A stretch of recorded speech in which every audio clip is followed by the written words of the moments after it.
If this goes on, don't panic. Bringing hope to the world through speculative fiction.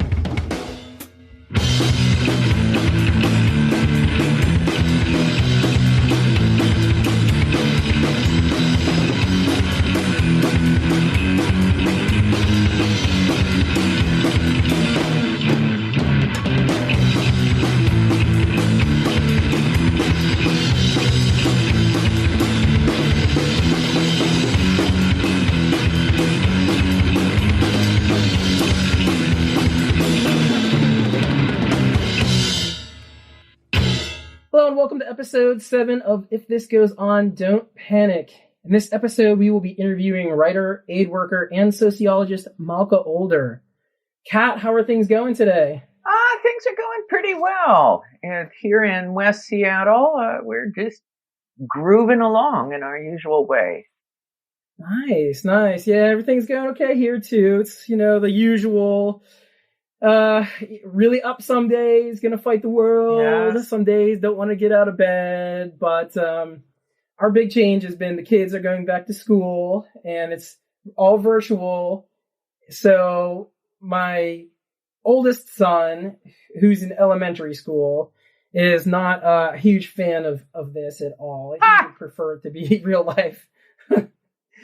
He hates it. He thinks it's boring, and he wants to get back to regular school. Yeah. And my youngest is just starting school, and he's just like, I don't understand what's happening right now. This is all crazy. So it's just been, it's been crazy. Oh, that's awesome. Yeah. So one note I do want to make for our listeners, real quick, before we get started, is that people might be wondering, what happened to Rachel Renee? She was on one episode as a host, and then she kind of disappeared a little bit, but she still gets mentioned. So just for everybody out there, Rachel got a new fancy job, getting paid the big bucks. Ooh. She is still associated with the podcast. She's stepping back temporarily to work only on the production side of things, but she does hope to be back as a co-host in the near future once her new situation settles down a little bit. So I just wanted to get that out there for our listeners real quick before we get started. So, who do we have today, Kat? Malka Older. We do. I'm pretty excited about her because she has been somebody we've been talking about having on from the beginning, I believe. She is. I'm so excited. When we started this, we had a few people's names that immediately popped into our head, and Malka's was one of them. And I'm so excited to finally have her on. So when we come back, we are going to have Malka with us.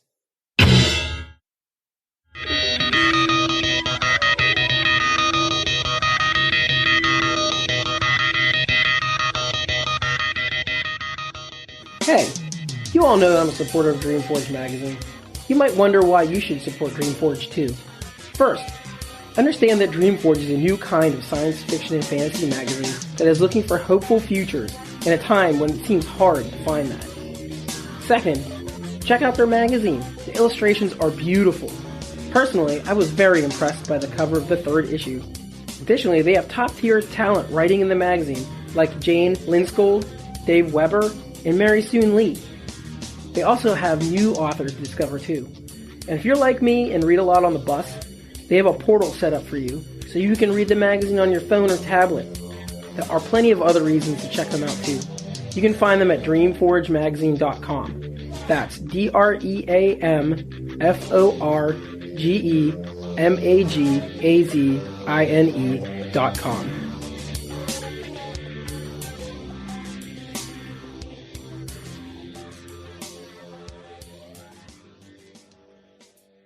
Okay, so we are here with Malka. Malka is a writer, aid worker, and sociologist. Her science fiction political thriller Infomocracy was named one of the best books of 2016 by Kirkus, Book Riot, and The Washington Post.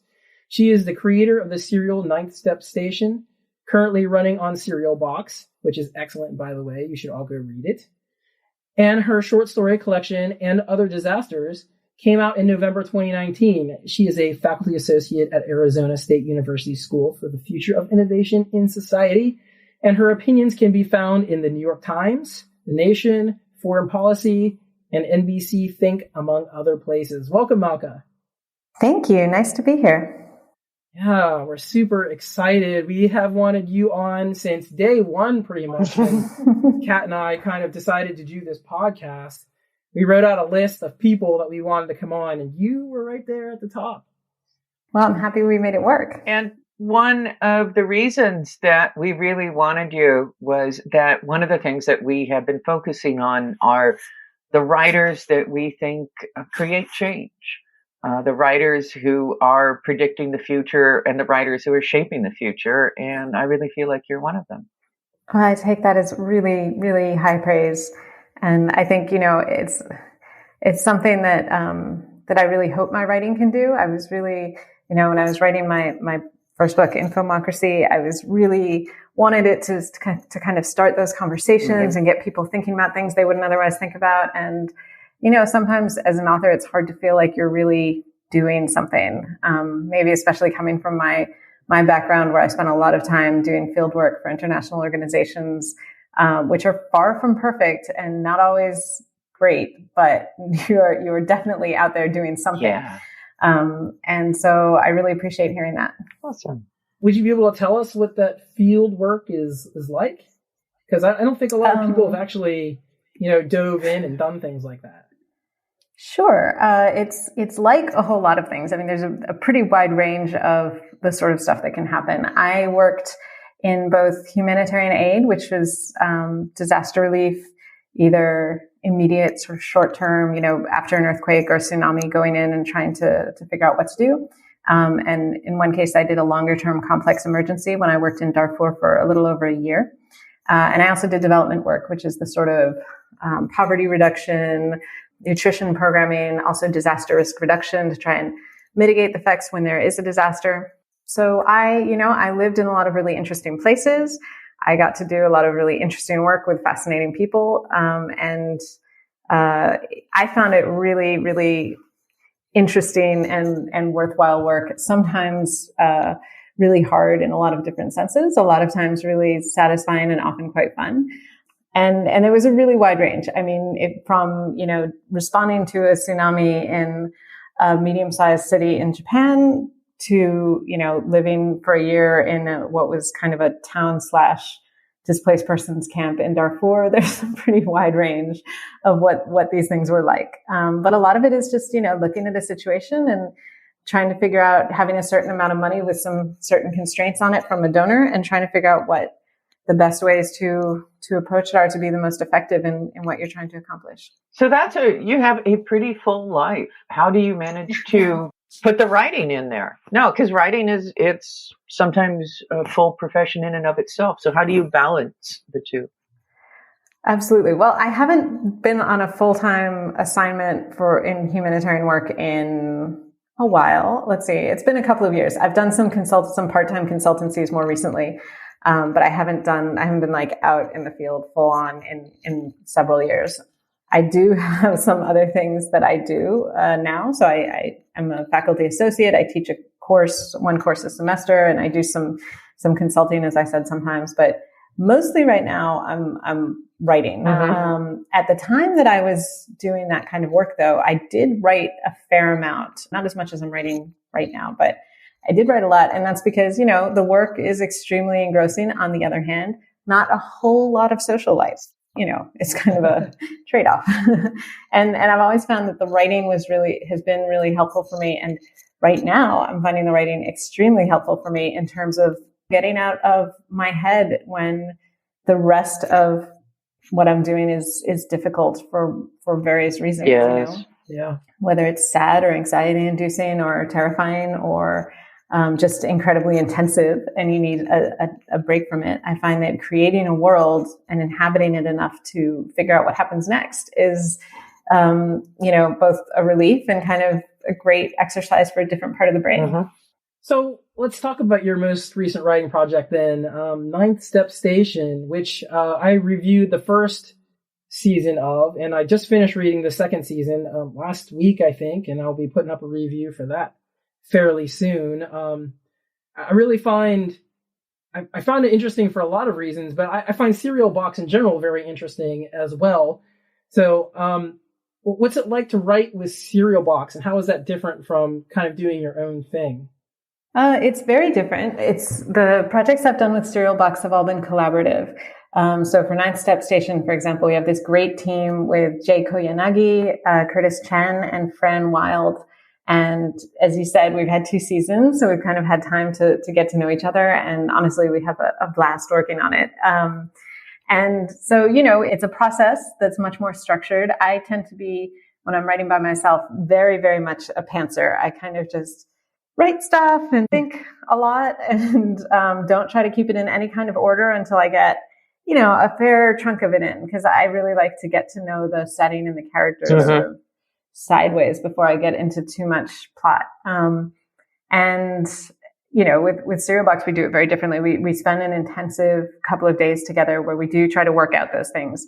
But we work out the plot arcs at the same time and, get a loose outline. And then we each take an episode and write them, and then we edit together. So it's a very collaborative process. I find it a lot of fun. I love the way that I write by myself, or I would change it. But I really find it nice to do a different kind of writing every once in a while. And especially with, people who also love the story and the characters, it's great to just kind of throw ideas out there and try to push each other into more fun and interesting stuff and see what other people do with the setup. And it's great. That's kind of interesting that it almost sounds like it's more planned, but also more surprising, because while I'm sure you're all planning out the outline and everything, other writers probably take it a different direction than you would take it. Yeah, absolutely. And I really appreciated that on Ninth Step Station. So I've done a couple of different serials with Serial Box. Machina, which was created by Fran Wild, and also has our colleague Curtis Chen, as well as Martha Wells doing a guest spot on it. And I worked on Born to the Blade, which was created by Mike Underwood. And I also was the lead writer for the Orphan Black sequel. Yeah. So which was a ton of fun as well. So I've done it in both the lead writer creator position and in the non-lead writer position. And I particularly really like doing it this way for Ninth Step Station because it is a procedural. Mm-hmm. And so you're coming up with like a new mystery each episode. And because of that, I find that particularly really just nice to have other writers coming up with mysteries so that there's different approaches to it. And you get, because it's so repetitive, but you get those different perspectives and those different approaches. I think it works really well. Nice. What's the biggest challenge of collaboration? Well, I think there's one challenge sort of before you start, especially as a creator, which is that you have to let go. You really have to be clear that, okay, I started this, it's not only mine anymore, and they have to do things that are going to be different from what I would do, and I need to embrace that. And then kind of the continuing challenge is to find the line of, making sure that you keep it within the boundaries of what the concept is while letting people do their own thing. But beyond that, I don't know. I mean, I think, it can be the same difficulties that you have sometimes when you're writing, where you need to make something come around to a full arc and be really satisfying in that. But it can be a lot easier when you have other people to bounce stuff off of. Mm-hmm. One of the things that I'm really interested in is kind of in fiction, moving away from sort of the individual hero to more of kind of collaborative groups. And yes. I think we're seeing more and more sort of kind of ensemble fiction. So I'm wondering if you learned anything from the collaboration that you ended up using in your writing. I mean, I was pretty big on that idea as well before. My novel is like a huge cast of characters and very much about the organization, I think, and institutions and that sort of thing, as well as, I feel very strongly about having characters and having people to identify with. Because I need that as a reader. I want characters that I can care about. Otherwise, it's very hard for me to connect with a work. So I do want that, but I also feel pretty strongly about, about there being a lot of people involved in changing the world. So takes a lot of people to do it. It does. Alan, I stepped over you. What question were you about to ask? No problem. I honestly don't remember now, but that's okay. that's how the way we roll around here. We're very conversational. It's all good. Well, yeah, we are. And one of the things actually we talked about beforehand was we said we might get a little more political than we usually do in the episode. And so I'm just, one of the things I wanted to ask is, with all your experience in humanitarian aid, how do you feel about today and just the state of the world? Pretty angry, honestly.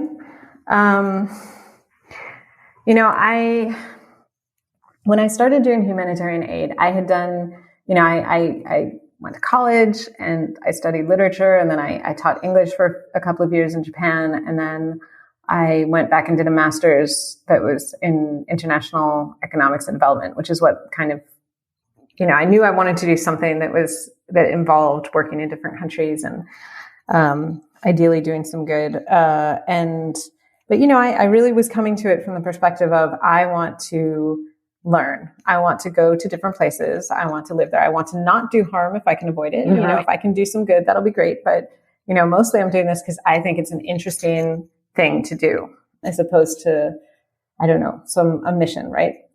As I did it, as I spent more time on it, I began to care more about doing it properly. I began to feel more that there were ways to do it properly.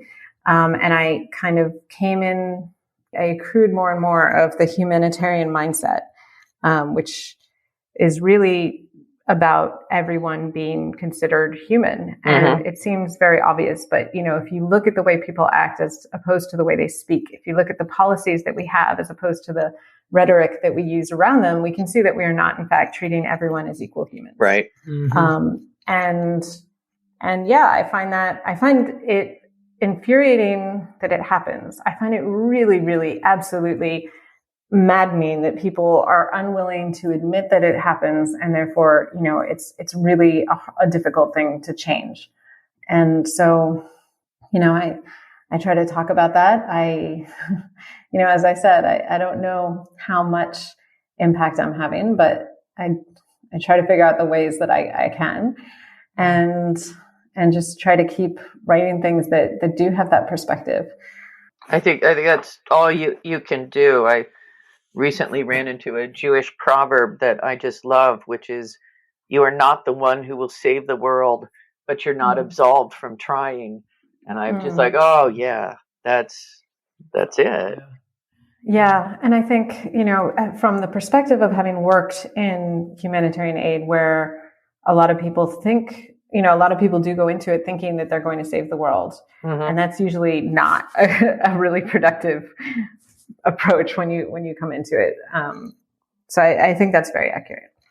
I imagine those people get burnt out fairly quickly.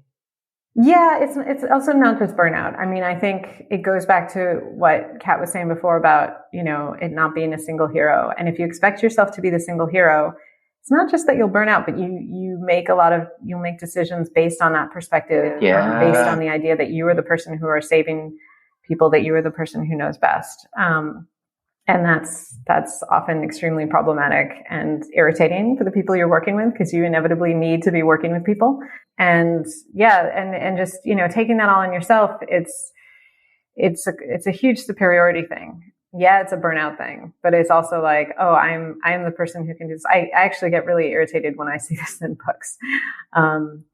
That, oh, we're the only people who can do this impossible. And, some writers are able to set it up right so that there's a structural reason why they need to do the certain thing. But, I think that we would all do a lot better to be thinking about how we work within groups and societies, and not imagine that this is something that one person, whether it's by being superhuman or whether by being self-sacrificial, because those are kind of the two modes that we've been taught for this sort of thing. Sometimes together at the same time. I mean, how many people sacrifice themselves in the Avengers movies?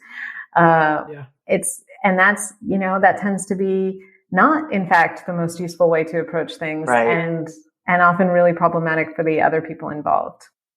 So are there writers that you think that you come to kind of refresh your spirit? Yes. And I have been reading them over and over and over again in the last few months.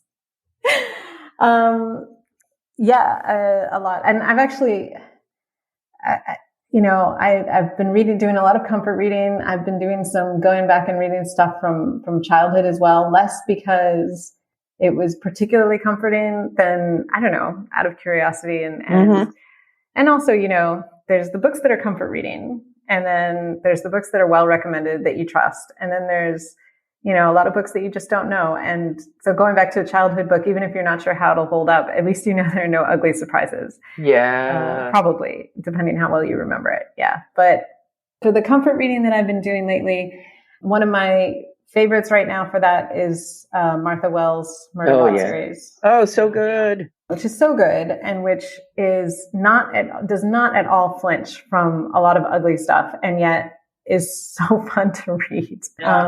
And, manages to bring up really interesting and naughty problems while, really being fun and just capturing the feeling of someone who just wants to lie around and watch TV.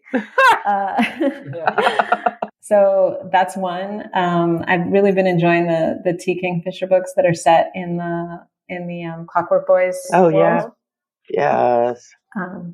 Which are a lot of fun with great characters that you care about. And I've been reading a lot of KJ Charles, which is a romance author who is fantastic and also does, really serious delving into class issues and power issues in relationships, and, really gets into some stuff while still being just, lovely and funny and a great read. So those are the ones they're Regency romances, the Charles books. Am I thinking of the right ones?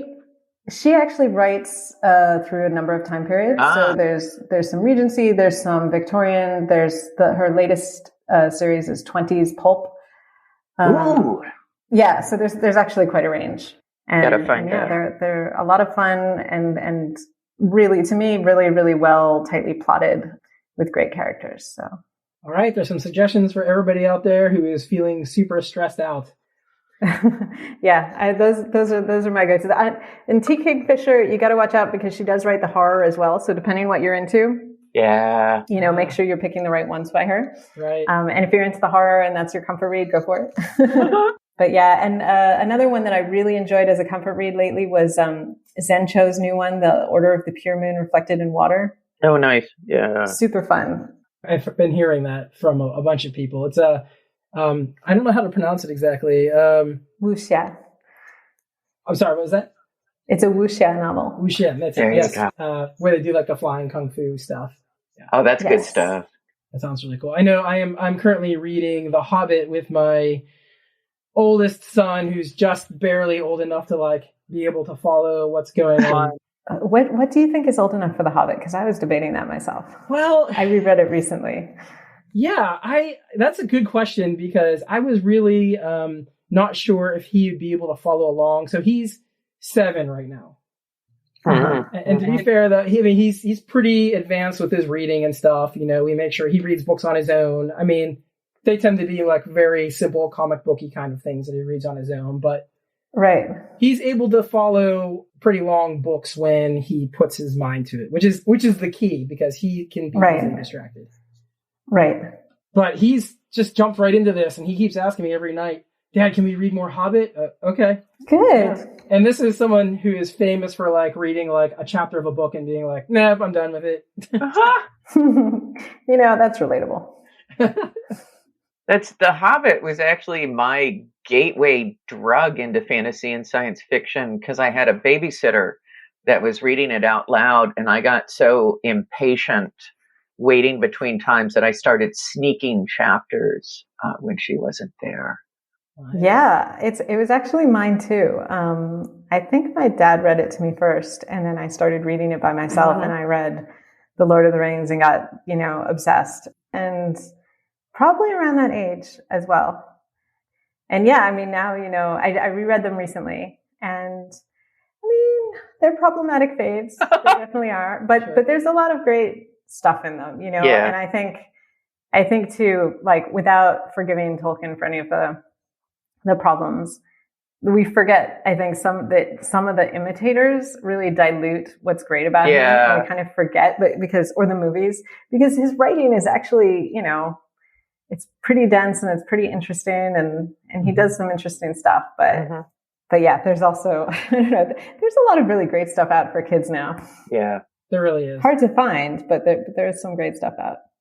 I was just rereading Lovecraft Country last night and hit the quote about how there's books that we love that can still stab us in our hearts. And I was like, that's... Yeah.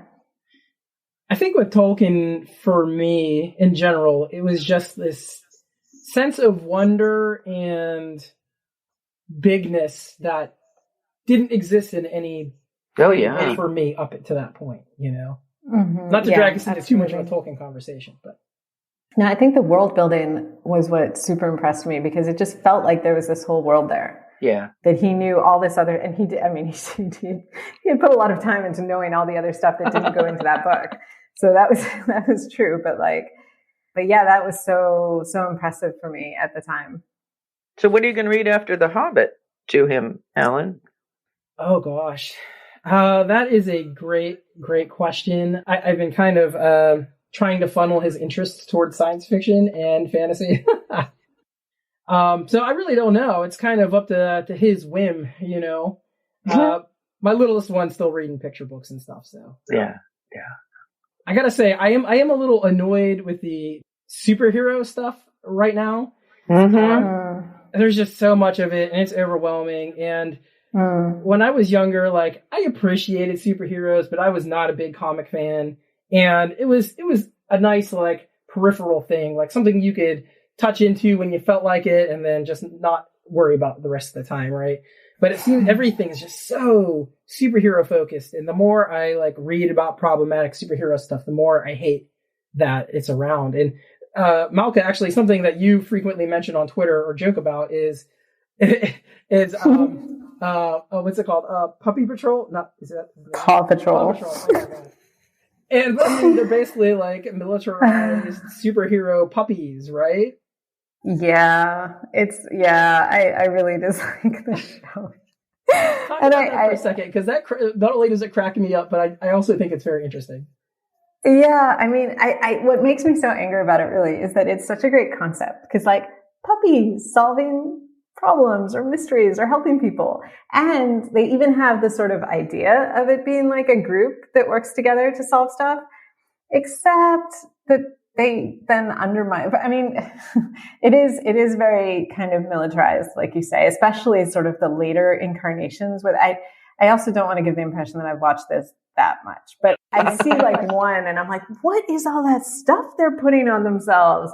And it's some super alien technology armor thing. And I'm like, this is not necessary in a kids show about puppies. Yeah. And then, it's all sort of directed by this boy who is telling all the pups what to do. Yeah. And the gender roles are terrible, really, really, really terrible. And the race is terrible as well in it. It's just, they took this concept and they basically did the absolute minimum creativity with it to just say, let's redo every terrible concept that is, all the hero stories of our degraded age in terms of, the main character who's the police dog and the other ones sort of back him up and yeah. No, it's really terrible. It's really terrible. There's a character with a horrible French accent. Yeah. For a joke. I don't know. And, I think it's, to me, it really, it just is emblematic of all those ways that lazy writing can just reanimate the same tropes over and over again, without considering what life is really like for kids.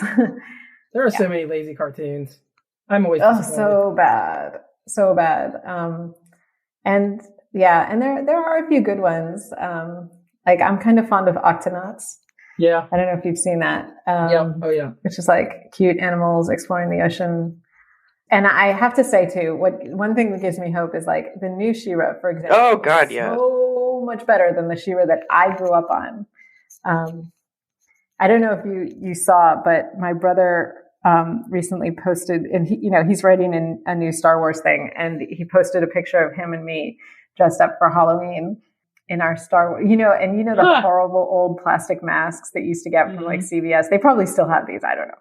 They were really with like a plastic costume to wear. Yeah. And so our parents sent us that photo for the Star Wars, and then one where I was dressed as She-Ra.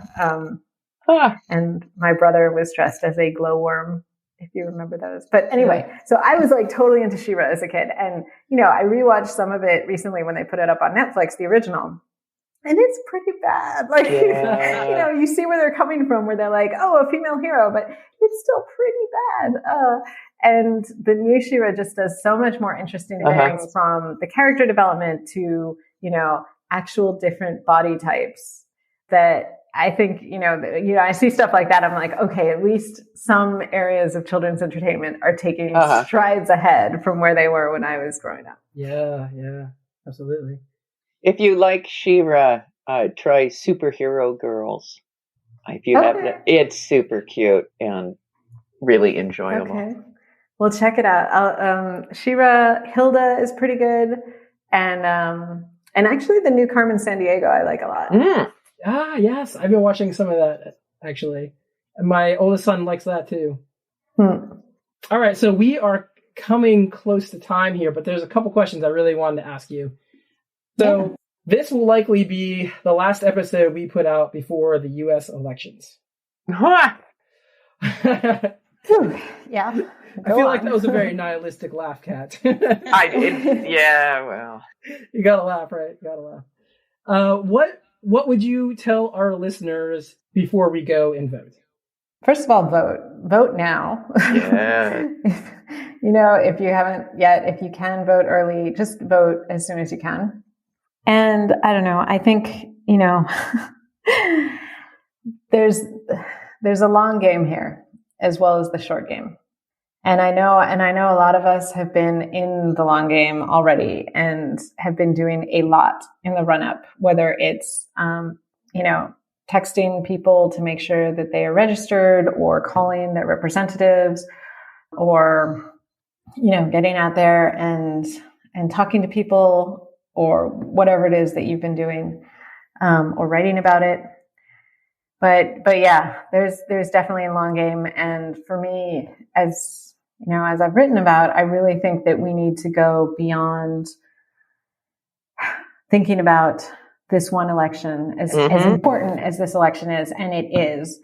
I don't want to undermine that in any way, but we need to look at the reasons that we are in this situation. Yes. And that has a lot to do with not only specific individuals, but also the way that we have set up our system. The fact that it is an absolutely miserable system for any non-megalomaniac to run for office. I mean, it would be a miserable thing to do. The fact that, we have set up our primaries in this utterly nonsensical way so that they take ages and knock people out before some people get to vote. The fact that, every part of it, we need to be rethinking from the perspective of what our lives are like now, as opposed to what they were like. We need to keep in mind that so many of these systems have been developed and put in place and adjusted by structures of power and not by the people. And we need to really, really, really think about how we can do this differently, because what we're in the United States is, it's democracy adjacent, I guess, but I think it's a real stretch to call it a democracy. And we need to stop pretending that it's something it's not, so that we can make it into that. So, I have a lot of concerns about what's going to happen in the elections. The second thing I was going to say on the more short term is that, we need to be prepared for the unlikely and the unexpected and the unprecedented to happen, and stop acting like unprecedented is some kind of an excuse for not reacting. We have to start thinking ahead and be ready to react. And by react, I'm not sure that all the respect to the people who are in the street, and I thank them for their service, but I'm not sure that putting one's safety at risk is the immediate best move. I don't know. It might be. But I think that we need to react also in all the other spheres of our society, you know, whether it's written, whether it's for the people who work in legal areas, for the people who are civil servants, need to be really thinking about what their role could be if there are problems with the post-election. Yeah. Absolutely. Great. That's fantastic. So one last question for you. We'll let you go. This is the question that we ask every guest. Yeah, the two questions, actually, because we also want to know what work you have coming up. But before we get to that question, this is the question that we ask everybody always. What is giving you hope right now? I mainly get hope from seeing the people who are working hard to make things better in the world. You know, even if they have slightly different approaches or different focus or a different idea of exactly what better looks like than I do. But to see people who are out there trying to make the world a better place, you know, and I see, even as we see a lot of things happening at the federal level in the United States that make things worse environmentally, that makes things worse economically, that make things worse in terms of preparedness for disasters, that make things worse in terms of civil rights. We do see some really interesting things going on at local levels, at state levels, and we see things happening in other countries too. That, you know, it's really a global ecosystem, and so we need to make sure that we look beyond our borders, both for inspiration and to know, you know, what our futures could be. Awesome. All right. So what are you doing now? What's coming out next for you? What should we be looking for? Well, it's actually a little tricky because I do have some things that I can't talk about yet, which is irritating. I have some short stories coming out I can't talk about yet. I have some serial news I can't talk about yet. And I'm constantly working on novels that I would love to be able to talk about soon, but I cannot yet. So there will be stuff. There's stuff that is like, you know, between being submitted and being published, and there's stuff that's not yet written, but already contracted. And there's stuff that's, you know, being submitted. So there's stuff in all phases of the pipeline for me, but none of it is actually in that phase where I can promote it. So, instead just buy my books that are already out. And also follow you on Twitter and social media so people can find out about this stuff as soon as you are ready to talk about it. Yeah, please do follow me on Twitter. I do have a Facebook author page, although honestly, I'm so annoyed with them, and I really hate the new interface, which should not be the last straw, but it might be. Yes, definitely Twitter. I have a WordPress site that you can find pretty easily where I list all my publications, a lot of which, the shorter ones, are available to read for free somewhere on the internet, and so that's always nice. And my books are out there being sold wherever books are being sold. Yay! Awesome. So everyone look out for Mystery Malka projects. Yes. And thank you so much for coming on. As we said at the beginning, we've really been looking forward to talking to you for a really long time. And I don't know, I feel like I only got to ask like less than half of what I wanted to talk to you about. So maybe you should come on again sometime. Well, that would be great. Pressure. This has been actually a really fun conversation, so I would be happy to. Awesome. All right. Thanks so much, Malka. We appreciate it, and hope to talk to you again soon. Thank you. You too. So, Kat, we just finished talking to Malka Older. What stuck out to you? You know, what were you excited about? She's just so smart, and I love talking about stories where it's going to be community based. And I thought it was really interesting that she's come at it with a lot of experience working with people and understanding that people can work together without necessarily all being exactly the same, which I thought was cool. How about you? Oh God, you're right. She is so smart, and she's just one of these people that I get a little bit nervous because she's just so smart. And it's like the same thing was with Cadwell. You know what I mean? Like just having followed Cadwell, knowing he was, or just how smart he is. And I get a little nervous about it. But she was, for me, just like how down to earth she is about everything, and just what a nice person she is on top of all of that. Plus, I really like what she had to say about going to vote. So everybody, please go vote, and please continue to think long term, vote local, pay attention to this stuff. It really does matter. Yeah. Don't let them make you think that it doesn't matter. Yeah. Yeah. So I will get off of my soapbox there. Because if anybody knows me, they know I will go on and on about that. So are there any books that you want to recommend real quick? I just finished Kim Unger's Nucleation in order to blurb it. And I thought it was a really good, tightly written, nice science fiction book. So I want to recommend that. And I also want to recommend another book that I've been reading, and I'm kind of moving shit around with my foot so I can see the cover and get the title right. It's A Declaration of the Rights of Magicians by H.G. Perry. And I am about halfway through. It is kind of historical fantasy with a good bit of politics in it. Fun. Okay. I don't think I've heard of either of those, so that's interesting to me. I'll have to check those out.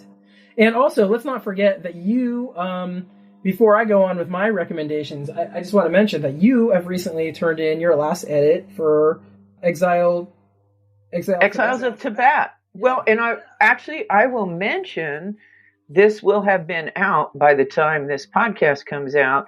I have a project with Harry Turtledove and James Morrow called And the Last Trump Shall Sound, which is...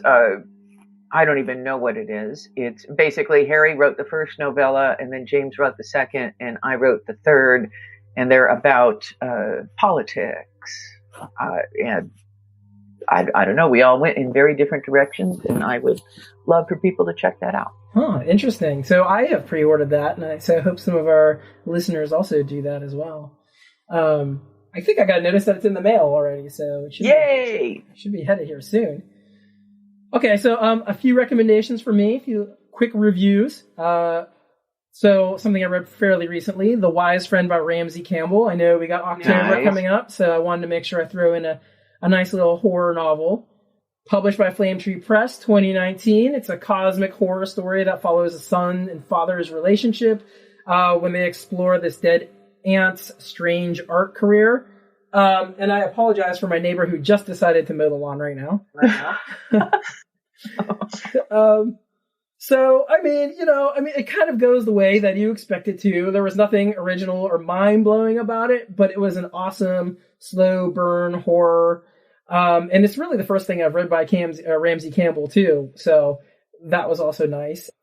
The realism of the characters really stood out to me. I totally connected with the main character, who was like this totally awkward dude, and I'm a totally awkward dude, so I was really into that. But the only negative I really saw, like, it could have used a little bit of diversity. There wasn't much going on there. But if you like cosmic horror, slow burns, and awkward white dudes, I would definitely suggest you go and check that one out. And then my last suggestion is going to be Tales from the Pirates Cove, which was just published by Inklings Press. I don't know, in end of August, I think. So just a little background here. Every so often, the Inklings writer group will come out with an anthology of themed stories. And in each anthology, there's a pretty wide range of writers, including the core Inklings writer group, a lot of new writers, and even some established writers, like Maria Haskins has published with them before, for example. And if you've never checked out Maria Haskins, you should also check her out. But this time, the topic was pirates, which I also think kind of ties in nicely with Halloween. At least it does for me, because my kids love pirates. And, I think one of them might be a pirate this year. Really fun book. Covers a huge range of pirate ideas. There's time pirates, steampunky kind of pirate stuff, a lot of ghost pirate stories, and some more historical kind of stuff. One I really want to highlight really quickly, Zavala's Curse by Ricardo Victoria. We just interviewed him not too long ago, and he's a really interesting guy. His story connected with a lot of Mexican history, which I found really interesting and brought a lot of flavor to the story that I've not really seen anywhere else. But it was a ghost story about a pirate who's trying to escape a curse. He kind of washes up on shore, and the locals try to save him. And, needless to say, things don't go well for everyone. So go and check that out. I think those are two real good October reads. So, okay. Well, thanks to everybody for listening. If you want to support us, we've got Facebook. Check us out there. You can check us out on Twitter. We've got Patreon. That's patreon.com/ifthisgoeson. Let's see there's a bunch of stuff that you can do. Recently, our Patreon people voted to have P. Jelly Clark come on. So, nice. Yeah. So he's going to be our next interview, I think, assuming timelines work out. But he has agreed to come on. Diane and I are going to be interviewing him, and I'm super excited. He's, for me, one of the up-and-coming authors, one of those guys I've been following and really enjoying. So you people out there can also vote to see who comes on next. Anything else I'm missing, Kat? I don't think so. All right. Well then, goodbye everybody, and thanks for listening. Thank you guys. Take care.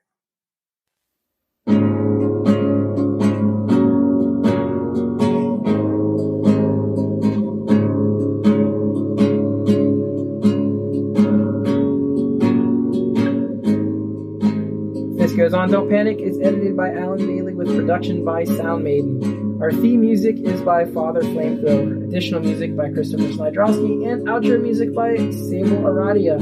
Intro by Dave Robinson. A special thanks to our guest, Malka Older. Thanks for supporting us, and we will see you again soon.